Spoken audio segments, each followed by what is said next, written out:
Hello students, I am Sonu Kasana, your SSC teacher, and this is next part of the chapter water, land, soil and wildlife resources. Okay, let's start. Water is a vital renewable natural resource. 3/4 of the earth's surface is covered with the water. पानी एक vital renewable प्राकृतिक स्रोत है और लगभग 3/4 हिस्सा पृथ्वी का पानी से ढका हुआ है। 3/4 का मतलब होता है 3/4। यानी अगर आप कोई वो लेते हैं, पृथ्वी ले लें, तो इसके 3 हिस्से लगभग, समझ आ रहे हैं आपको। चलिए, it is therefore appropriately called the water planet, इसलिए इसे उचित ही वाटर प्लैनेट कहा गया है, सही कहा गया है इसे water planet. It was the primitive ocean that life began almost 3.5 billion year back. अब से लगभग 3.5 बिलियन ईयर बैक ऐसा माना जाता है कि ओशियंस में ही हमारी जो जीवन शुरू हुआ, जो जीवन की शुरुआत जो हुई है वो ओशियन के साथ हुई है, ऐसा समझा जाता है। Even today the oceans covers the 2/3 of the earth surface. आज भी सागर पृथ्वी का 2/3 हिस्सा, यानी अगर हम 3 पार्ट कर लेते हैं तो उसका 2 पार्ट्स ओशियन ही घेरे हुए हैं, ओशियन ने ही कवर किया हुआ है। And support a rich variety of plant and animal life, और इससे एक प्लांट और एनिमल लाइफ की एक वैरायटी है ना, रिच वैरायटी मतलब बहुत अधिक भिन्नता वाले पेड़ पौधे इसमें पाए जाते हैं। The ocean water is हाउर the saline and not fit for the human consumption. इसलिए जो ओशियन वाटर है ये सलाइन है, सलाइन कहते हैं खारा, नमक युक्त, एंड नॉट फिट और ठीक नहीं है फॉर ह्यूमन कंजप्शन, आदमी को कंजप्ट करने के लिए, आदमी के पीने के लायक ये नहीं है। अच्छा जी, अब आगे चलें। बात आती है fresh water counts for only about 2.5%। जो फ्रेश वाटर है ना वो लगभग केवल 2.5% ही काउंट करता है, केवल इतना ही आता है, समझ रहे हो। Nearly 70% of this occurs as ice sheets and glaciers in the Antarctica, Greenland and mountain regions.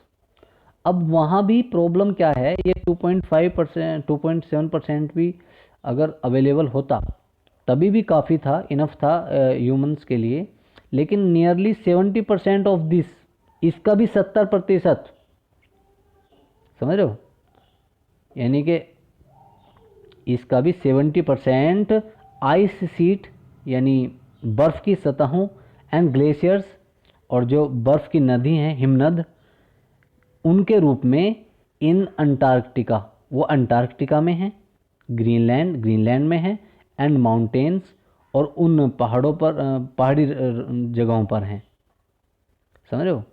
Total water का तो 2.7% अवेलेबल है पीने के पानी के रूप में, और उसका भी 70% कहाँ पे है, या तो आइस शीट और ग्लेशियर्स के फॉर्म में अंटार्कटिका पे है, या ग्रीनलैंड तथा माउंटेन रीजन्स में है।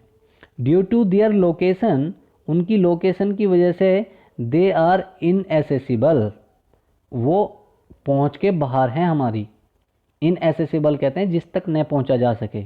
Only 1% of the fresh water is available, केवल 1% ही जो हमारा फ्रेश वाटर है उसका केवल 1% हमारे लिए अवेलेबल है, फिट फॉर ह्यूमन यूज़, आदमी के यूज़ के लिए। It is found as ground water, और ये कौन सी फॉर्म में मिलता है, ग्राउंड वाटर की फॉर्म में मिलता है। हम सब पानी ज़मीन से तो निकालते हैं। As surface water in rivers, और सरफेस वाटर में मिलता है नदियों में, एंड लेक्स और झीलों में। एंड एज वाटर वेपर, और या वाष्प के रूप में रहता है इन द एटमॉस्फेयर, वातावरण में, या फिर वातावरण में वाष्प के रूप में भी उपस्थित है। Fresh water is therefore the most precious substance on earth. इसलिए सबसे जो प्रीशियस यानी कीमती सब्सटेंस है, तत्व है धरती पर, वो क्या है? फ्रेश वाटर है। हम में से बहुत सारे इसकी वैल्यू नहीं करते, लेकिन वाटर इज़ वेरी प्रीशियस, बहुत कीमती है। हमें लगता है कि हमारे लिए फ्री अवेलेबल है, बट इट्स नॉट, फ्री नहीं है। बहुत बड़ी कीमत चुकानी पड़ेगी अगर हम पानी को व्यर्थ बर्बाद करेंगे। चलो let's move on. Water can neither be added nor subtracted from the earth. ना तो वाटर को ऐड किया जा सकता है, ना सब्ट्रैक्ट किया जा सकता है धरती से। यानी पानी तो उतना ही रहना है, वाटर की फॉर्म चेंज होती रहेंगी, लेकिन वाटर तो वहीं रहेगा। यानी या तो लिक्विड में रहेगा, या तो सॉलिड में रहेगा, या तो वेपर में रहेगा, या गैस में रहेगा। लेकिन क्या होता है कि वो फिट फॉर यूज़ नहीं रहता। It's total volume remains constant. जो इसका टोटल वॉल्यूम है उसमें कोई डिफरेंस नहीं आएगा। जितना मान लो जब पृथ्वी बनी तब अगर 10 लीटर था टोटल, तो 10 ही रहेगा। लेकिन फिट फॉर ह्यूमन, आदमियों के लिए अच्छा, वो कम हो जाएगा। Its abundance only seems to vary. ये बहुत ज़्यादा प्रचुर मात्रा में दिखाई देता है। एबुडेंस से कहते हैं बहुत काफ़ी मात्रा में होना। Very because it is in constant motion, क्योंकि ये लगातार चलता रहता है। साइकिलिंग थ्रू द ओशन, और समुद्रों में घूमता रहता है। द एयर, हवा में। द लैंड, जमीन पर। एंड बैक अगेन, और फिर वापस समुद्र में। दो द प्रोसेस ऑफ एवोपरेशन, यद्यपि जो एवोपरेशन का प्रोसेस है, एवोपरेशन कहते हैं हिंदी में वाष्पीकरण, प्रेसिपिटेशन एंड रन ऑफ, कम हो रहा है और ख़त्म हो जाएगा। मतलब ये चलना बंद हो जाएगा। This as you already know is referred to as the water cycle, जिसे हम अभी वाटर साइकिल के रूप में जानते हैं, क्योंकि हम उसका यूज़ सही से नहीं कर पा रहे हैं ना, that why. Humans use huge amount of water not only for drinking and washing but also in the process of production। अब आदमी के साथ प्रॉब्लम क्या है, वो केवल पीने और खाने की चीज़ों में या धोने के लिए ही पानी का प्रयोग नहीं करता, वो एक बहुत बड़ा हिस्सा पानी का प्रोडक्शन में भी यूज करता है। जैसे आपको पता होगा कि पेपर बनाने के लिए पानी लगता है, और सभी प्रोडक्शन में, कुछ भी आप बन रहे हैं, कहीं भी किसी भी फैक्ट्री में आप चले जाइए, वहाँ बहुत बड़े बड़े ट्यूबवेल चलते रहते हैं जब तक कि प्रोसेस चलता है किसी भी चीज़ के प्रोडक्शन का। सभी में पानी चाहिए होता है, ऑलमोस्ट चीज़ों में पानी चाहिए। वाटर फॉर द एग्रीकल्चर, कृषि के लिए पानी चाहिए। इंडस्ट्रीज, उद्योगों के लिए चाहिए। जनरेटिंग इलेक्ट्रिसिटी, बिजली बनाने के लिए चाहिए। Through reservoir of dams are the other uses, और डैम्स के रिजर्वर्स के द्वारा और भी यूजेज होते हैं। इंक्रीजिंग पॉपुलेशन, बढ़ती आबादी। राइजिंग डिमांड्स, बढ़ती मांग। फॉर फूड, खाने के लिए। एंड कैश क्रॉप्स, और नकदी फसलों की। इंक्रीजिंग अर्बेनिशन, बढ़ता शहरीकरण। एंड राइजिंग स्टैंडर्ड्स, और बढ़ते मानक ऑफ लिविंग, जिंदगी के। आर द मेजर फैक्टर, ये बड़े तथ्य हैं। Leading to shortage in the supply of fresh water, जो हमारे ताजे पानी की आपूर्ति को कम कर रहे हैं। Either due to drying up the water sources और water pollution. Either due to drying up the water sources of water pollution, या तो वो पोल्यूटेड हो जा रहे हैं, या तो ड्राइंग हो रहे हैं, सूख रहे हैं। चलिए जी। An average urban Indian uses about 150 litre of water every day. एक शहरी आदमी लगभग 150 लीटर पानी का यूज करता है। कौन कौन सी चीज़ में, जैसे ड्रिंकिंग के लिए 3 लीटर हो गया, कुकिंग के लिए 4 litre, bathing 20 litre, flushing 40 litre, washing clouds 40 litre, washing utensil 20 litre, gardening 23 litre. तो ओवरऑल 150 हो गया। अब आप एक छोटा सा नोट ये बता दें मुझे लिख करके, can you suggest some way to bring down this amount, क्या तुम कोई तरीका उपाय बता सकते हो इसे कम करने का। इसमें इस वाली टेबल को यूज़ करते हुए इस टेबल में आप कोई ऐसा तरीका, कोई ऐसा उपाय बता सकते हो ताकि ये पानी 150 लीटर की जगह कम यूज हो सके। तो आप अपना अलग से चार्ट बना करके कि कहाँ किस तरह से आप उसे रीयूज़ या कुछ भी कर सकते हैं, वो एक्सप्लेन कर करके एक छोटा सा, ये रफ वर्क है, ये फेयर वर्क नहीं है, आप इसे रफ वर्क कर सकते हैं और मुझे भेज दें। चलिए जी, problems of water availability. Water availability की प्रॉब्लम्स क्या है। एक मिनट, आप पहले एक यहाँ से एक क्वेश्चन ले लेते हैं। Humans use amount of water not only for drinking and washing but also in the process of production, है ना। तो हम क्वेश्चन ये आता है, शॉर्ट आंसर टाइप क्वेश्चन ही है कि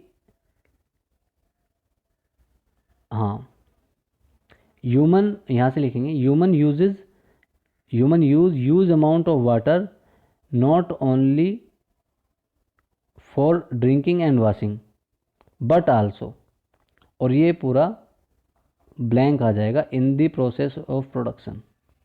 इन द प्रोसेस ऑफ प्रोडक्शन, ये ब्लैंक में लिखेंगे in the process of production, fill in the blanks वाले में। Human use amount of water not only for drinking and washing but also in और blank करके the process of production. चलिए जी, अब आ जाते हैं प्रॉब्लम्स ऑफ वाटर अवेबिलिटी। पानी की उपलब्धता की समस्या क्या है। There is scarcity of water in many regions of the world. दुनिया के बहुत सारे हिस्सों में पानी की मारामारी है, कमी है। मोस्ट ऑफ अफ्रीका के ज़्यादातर हिस्से में, वेस्ट एशिया पश्चिमी एशिया में, साउथ एशिया दक्षिण एशिया में, पार्ट्स ऑफ वेस्टर्न यूएसए कुछ हिस्सों में यूएसए के जो वेस्टर्न है, पश्चिमी है, north west Mexico Uttar Paschim Mexico, parts of south America के कुछ हिस्सों में, एंड एंटायर ऑस्ट्रेलिया और पूरी की पूरी Australia are facing shortages in fresh water supply. इन सबको फ्रेश वाटर की सप्लाई में शॉर्टेज है, कमी है। Country located in climate zone, वो सब देश जो क्लाइमेट जोन में लोकेटेड हैं। मोस्ट ससेप्टिबल, वे ज़्यादा ससेप्टिबल हैं टू ड्रॉट्स, सूखे के। फेस ग्रेट प्रॉब्लम, और बड़ी समस्या का सामना कर रहे हैं, ऑफ वाटर स्कैरसिटी, पानी की कमी का। दस वाटर शॉर्टेज में be a consequence of variation in seasonal और एनुअल प्रेसिपिटेशन और the scarcity in caused by over exploitation and contamination of water resources. इस तरह से पानी की जो कमी है, इसके जो परिणाम हो सकते हैं वो बहुत भयानक हो सकते हैं। जैसे मौसम जो वार्षिक रूप से हैं वो बदल जाएंगे, है ना, पार्सिपिटेशन हो जाएगा, और the scarcity is caused by the over exploitation, है ना, ज़्यादा जो हमारी जो स्कार्सिटी हुई है, कमी हुई है, वो हमारी ज़्यादा जनसंख्या की वजह से भी हो गया है, ओवर एक्सप्लोटेशन हो गया है। एंड कंटामिनेशन, या पानी को बेहिसाब बर्बाद करने के लिए भी हो रहा है, कंटामिनेशन ऑफ वाटर रिसोर्सेज, है ना, वाटर रिसोर्सेज को कंटामिनेशन करने के कारण भी हो रहा है। ठीक है, चलिए कंजर्वेशन ऑफ वाटर रिसोर्सेज, संरक्षण कैसे कर सकते हैं हम वाटर रिसोर्सेज का, देख लेते हैं। Access to clean and adequate water sources is major problem facing the world today. तो अभी आपका शॉर्ट आंसर टाइप क्वेश्चन आ जाता है। यहाँ पे लिखेंगे व्हाट लिखेंगे, यहाँ से स्टार्ट करेंगे, what problem facing the world today, what major problem, what a major problem facing the world today, दुनिया आज एक क्या बड़ी समस्या का सामना कर रही है। तो आप ये लिखेंगे access to clean and adequate water sources is a major problem facing the world today. समझ आ गया? चलिए जी, steps have to be taken, कदम उठाए जाने चाहिए, to conserve this dwindling resource, इस ख़त्म होते हुए सोर्स को, ड्विंगलिंग कहते हैं मतलब टिमटिमाते, ख़त्म होते हुए, थोड़ी सी जान बचे हुए रिसोर्स को संरक्षित करने के लिए कदम उठाने चाहिए। Even though water is a renewable resource, हालांकि पानी जो है वो रिन्यूएबल है, यानी फिर से नवीनीकरण है हो जाता है इसका। It's over use and pollution make it unfit for use, लेकिन क्या है कि ओवर यूज, ज़्यादा प्रयोग करना, और पोल्यूशन, प्रदूषण, इसे पीने के लिए खराब बना देते हैं। डिस्चार्ज ऑफ अनट्रीटेड और पार्शियली ट्रीटेड सेवेज, डिस्चार्ज कर देना मतलब बहा देना, अनट्रीटेड जिसे ट्रीट ना किया गया हो, मतलब बिना ट्रीट किए बहा देना, और पार्शियली ट्रीटेड सेवेज, जो नाले होते हैं गंदे, या तो उन्हें बिल्कुल बिना ट्रीट किए या थोड़ा सा ट्रीट करके बहा देना, है ना। एग्रीकल्चरल केमिकल्स और कृषि के रासायनिक and industrial influence in water bodies, और इंडस्ट्रियल इन्फ्लुएंस, औद्योगिक इन्फ्लुएंस इन वाटर बॉडीज़, जो पानी की जो पानी के जगहें हैं उनमें, आर मेजर कंटामिनेंट्स, ये मुख्य कंटामिनेंट्स हैं, मुख्य प्रदूषक तत्व हैं। दे पोल्यूट वाटर विद नाइट्रेट, इनमें, इनसे पानी में नाइट्रेट से प्रदूषण होता है, मेटल से होता है, एंड पेस्टिसाइड से होता है। ये सारी चीज़ें पानी को दूषित करती हैं। चलिए जी, आगे बढ़ जाते हैं, थोड़ा तेज़ी से बढ़ जाते हैं, हमारा ये बहुत बड़ा चैप्टर है। Most of these chemicals are non biodegradable and reach human bodies through water. Most of these chemicals, इनमें से ज़्यादातर केमिकल्स, आर नॉन बायोडिग्रेडेबल, ये नॉन बायोडिग्रेडेबल होते हैं, मतलब इनका ये सड़ते गलते नहीं हैं। And reach human bodies through water, और आदमी की शरीर में पहुंच जाते हैं पानी के द्वारा। Water pollution can be controlled by treating these influence suitably before releasing them in water bodies, यानी जो हमारा पानी का प्रदूषण है ना, जल प्रदूषण, उसे हम ख़त्म या समाप्त कम कर सकते हैं अगर हम इन्हें जो सेवेज वगैरह हैं, इन्हें पानी में डालने से पहले उन्हें पूरी तरह से ट्रीट करें, उन्हें सही कर लें पानी को। Forest and other vegetation cover slow the surface run off and replenish underground water. अब जो जंगल हैं वो सामना कर रहे हैं कम बारिश का और पानी के वापस अंदर जाने के तरीके का, जो पानी की आपूर्ति है वो कम हो रही है। Water harvesting is another method to save surface rain off, जो सतह पर पानी है बारिश का, उसे हार्वेस्ट किया जा सकता है, उसे इकट्ठा किया जा सकता है। The canals used for irrigation, सिंचाई के लिए कैनल्स का यूज़ हो, ये कैनल्स अपने नाला वगैरह। Field should be properly lined, और जो खेत हैं उनमें सही से लाइन की जाए, यानी उन्हें सही से उनकी मेड़ वगैरह बनाई जाए। To minimise losses of water seepage, और पानी इधर उधर ना जाए उसके लिए बिखर करके ना, जो नाली वगैरह है उसे सही से बनाया जाए ताकि पानी इधर उधर से ना बिखरे। Sprinklers effectively irrigated the area by checking water loses through seepage हाँ, sprinklers effectively irrigate the area by checking water losses through seepage and evaporation. देखो, पानी को बिखरने से बचाने के लिए और उसे वाष्पीकृत होने से बचाने के लिए एक तरीका है स्प्रिंकल करने का, यानी पानी को छिड़क करके देना, ताकि नालियों से नहीं आएगा तो एवोपरेट भी नहीं होगा कैनल में यार, वो क्या होगा, मतलब जल्दी से उसे ड्रिप कर देगा, उसे भिगो देगा। In dry region with high rates, जहाँ ज़्यादा सूखा है वहाँ एवोपोरेशन तेज होती है, सूखी जगहों पर वाष्पीकरण तेज होता है। ड्रिप और trickle irrigation is very useful, वहाँ पे या तो ड्रिप या ट्रिकल इरिगेशन महत्वपूर्ण है, क्योंकि अगर वहाँ पे स्प्रिंकल करेंगे तो ज़्यादा मोस्ट ऑफ द वाटर क्या होगा, एवोपोरेट हो जाएगा, वो ज़्यादातर उष्मा के कारण वहाँ पे क्या हो जाएगा, उसका पानी वो बन जाएगी भाप। The valuable water resources can therefore be conserved by adopting these means of irrigation. The valuable water resources, जो हमारे valuable water resources हैं उन्हें कंजर्व किया जा सकता है ये सारी चीज़ें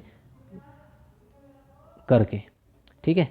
तो write any three method in irrigation to conserve water, है ना। पानी को किन 3 तरीकों से बचा सकता है, आपको 3 तरीके लिखने हैं। Write any three conservative method to conserve water, समझ में आ गया। Write any 3 way of conservation water to conserve water, है ना। चलिए जी, अब आ जाता है आपका natural vegetation and wild life. चलिए इसे कल करते हैं, नहीं तो वीडियो बहुत लंबा हो जाएगा, और कल में या परसों में इसको फिनिश कर लेंगे। और आज का वीडियो का आपका जो कोड है वो है WW। Okay students, thank you for watching the video.